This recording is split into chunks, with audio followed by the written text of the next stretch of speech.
Et qui nous entendent au sujet de Marco Verratti à peu près tous les jours.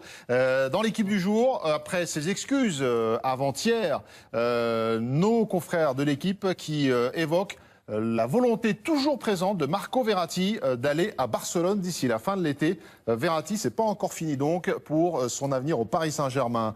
Cette question qu'on vous pose, et vous me dites si vous êtes d'accord ou pas, est-ce qu'il a raison d'y croire encore, Marco Verratti, à un transfert au Barça? Hervé.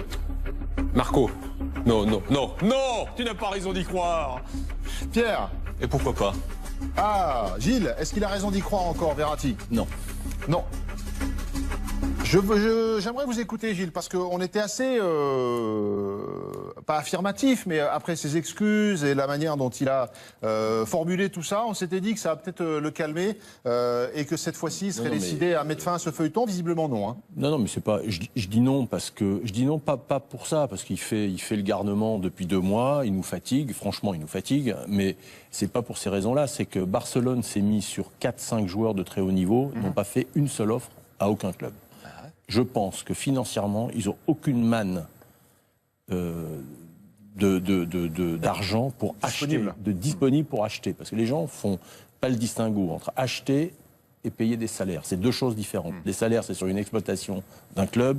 Les achats, il faut avoir de l'argent en disponibilité sur l'année et même sur l'année d'après, parce qu'en général, il faut quand même quelquefois expliquer, ça se paye pas cash les paye en plusieurs fois. Ouais. Mais quand on les paye, on amène des garanties. Et les garanties font foi. Donc, à l'heure actuelle, je pense que Barcelone n'a aucune garantie pour acheter un joueur de ce calibre qui vaut 100 millions, on va dire. Parce que maintenant, c'est le chiffre qu'on a entre 70 et 100 millions dans l'équipe du jour. Hervé, pourquoi vous dites qu'il ne faut pas qu'il y croie? Ça tombe bien parce que moi je vais le compléter. C'est-à-dire que là, on est sur l'aspect économique et puis moi sur l'aspect symbolique. Du joueur. Nasser Al-Khelaifi a toujours dit que c'était le joueur qu'il voulait garder. Il lui a dit, tout est sorti dans la presse, l'équipe a relaté tout ce qu'avait dit Nasser Al-Khelaifi aux joueurs. Donc ça veut dire qu'on lui a dit, c'est impossible que tu partes. Donc céder sur ce plan-là, à tort raison, moi je me place pas d'un point de vue ni moral, ni de qualité de joueur, simplement c'est la figure emblématique du projet du Paris Saint-Germain. Lui, Marquinhos, ce type de joueur. Si vous désapez, vous déshabillez de joueurs de ce calibre-là, eh ben, à la face des joueurs et du monde du football, eh ben, vous prenez une vraie claque. Donc je pense que Nasser restera sur ses positions, campera sur ses positions. Puis attendez, je regrette, mais quand Pépère il arrive devant la vidéo, tout est soufflé après l'entraînement. J'adore Paris Saint-Germain, je veux rester. Derrière, on arrête le feuilleton, quoi. De fait, faut arrêter. C'est-à-dire que ça ne s'arrête pas. La preuve, José Barroso l'a très bien expliqué, parce que ça, c'est la com de Verratti. Mais il n'empêche qu'à un moment, quand vous êtes comme ça prouve que quand on vous dit maintenant, faut parler devant une caméra, et vous le faites, c'est que vous n'avez pas non plus une personnalité qui fait que vous êtes le type qui va aller au bras de fer. Je me souviens l'année dernière, Jordan Ayew, il y a 2 ans, voulait aller à Aston Villa, il a voulu quitter Lorient. Je peux vous dire qu'il ne voulait plus aller à l'entraînement, il ne serait plus allé. Donc là, dans ces cas-là, vous êtes vraiment dans un vrai bras de fer. Visiblement pas avec Verratti. Pierre.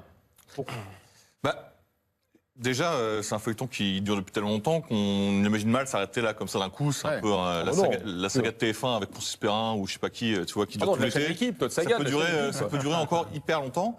Et surtout, j'ai l'impression que je suis complètement d'accord avec Gilles sur la trésorerie du Barça. Mais il y a encore du temps et Barcelone peut peut-être encore vendre des joueurs. On ne sait pas ce qui peut se passer. Et peut-être que Barcelone va quand même devoir faire un gros coup à un moment ou à un autre sur le marché des transferts, revenir à la charge, parce que pour l'instant, il ne se passe pas grand-chose. C'est un peu morne pleine à Barcelone. Pourquoi pas Verratti d'ici fin août? Ils peuvent attendre. Je pense qu'il n'y a pas d'urgence pour l'instant pour le Barça. Mais à un moment ou à un autre, il va falloir quand même qu'ils montrent quelque chose à leurs supporters. Et ensuite, il y a aussi d'autres aspects, l'aspect parisien, du mercato parisien, qui est quand même aujourd'hui pas folichon. Quelles assurances ils vont donner à Verratti sur la suite de la saison, etc. Sauf si Dani Alves arrive. Exactement. Absolument. Et ça donne quelques garanties aux joueurs. Effectivement, ça aide. mais juste, là je voulais compléter, je ne pense pas que le Paris Saint-Germain puisse être dans un cas de figure d'être obligé, ils l'ont fait avec David Luiz effectivement, mais Nasser a fait l'erreur une fois en vendant David Luiz à Chelsea l'année dernière, mais ils ne vont pas se retrouver dans l'obligation de vendre un joueur qui est un un peu le cadre absolu du milieu de terrain, en août, s'ils n'ont pas prévu un remplaçant. Voilà, c'est impossible. C'est impossible. Qu'ils fassent un bras de fer là maintenant, avant, là, il y a 15 jours, ça se comprenait.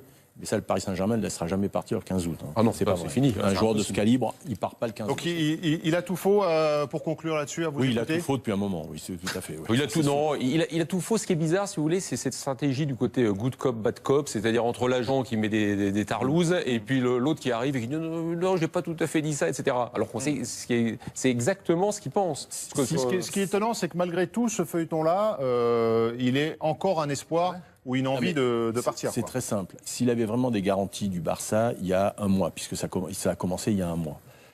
Il connaissait la date de reprise de l'entraînement, il connaissait tout ça. Il avait demandé des rendez-vous, il voit son président, il voit les gens qui sont en place en fonction au Paris Saint-Germain. On lui dit non, lui dit machin, il leur dit moi je veux partir. Et vous allez voir que je vais partir. Quand il y a la reprise de l'entraînement, si au lieu d'être à l'entraînement, il est à Merano en train de faire une cure, le transfert de soucis il est au Paris Saint-Germain. Parce qu'ils sont là et ils se disent bon, maintenant qu'est-ce qu'on fait? Parce qu'ils sont gentils, les mecs, on va le payer à rien faire pour les gens CFA ou machin. Il est resté au milieu du guet, quoi, en gros. Comme a dit, pas eu de courage, il est rentré. Voilà. Pierre, pour conclure, et on passe à Thomas Lemar. Je me dis que c'est un feuilleton qui pourrait encore rebondir si jamais dans les jours qui viennent ou je ne sais quoi, il y a des informations qui sortent ou s'il y a un mouvement, un début de mouvement du Barça ou de la parole. Voilà. C'est pour ça que je pense que c'est pas complètement terminé parce qu'on n'est que le 8-9 juillet. Donc voilà, il y a encore une fine... Et tant qu'il n'a pas prolongé... En matière de transfert, rien n'est jamais terminé. Tant qu'il n'a pas prolongé, n'est pas terminé. Et notre ami Pierre aime bien les séries. Et en Espagne, on en parlait encore. Tenez, regardez, tiens, la une d'El Mundo Deportivo, journal catalan. Non, de Pierre. Pierre au Barça. J'aimerais bien Pierre au Barça. Regardez, elle est là, la une.